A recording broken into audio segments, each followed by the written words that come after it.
জয়পুরহাটের কালাই বাস স্ট্যান্ডে জেলা সম্মিলিত শ্রমিক ফেডারেশন আয়োজিত সমাবেশ অনুষ্ঠিত হয়। এতে প্রধান অতিথি হিসেবে উপস্থিত ছিলেন বাংলাদেশ জাতীয়তাবাদী দল বিএনপির কেন্দ্রীয় কমিটির সহ সাংগঠনিক সম্পাদক AHM ওবায়দুর রহমান চন্দন।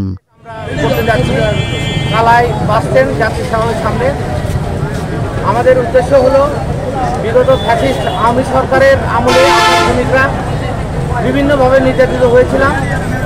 আমাদেরকে স্বাধীনভাবে কোনো নির্বাচন করতে দেয়নি।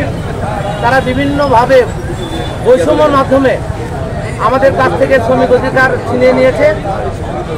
এটারই প্রতিবাদে আমরা আগামীতে যেন শ্রমিক সমাবেশে জয়পুরহাট জেলা মোটর শ্রমিক ইউনিয়নের সহ সভাপতি গোলাম মর্তুজা শিল্পুর নেতৃত্বে শতাধিক মোটরসাইকেল নিয়ে সমাবেশে যোগ দেন সহকর্মীরা।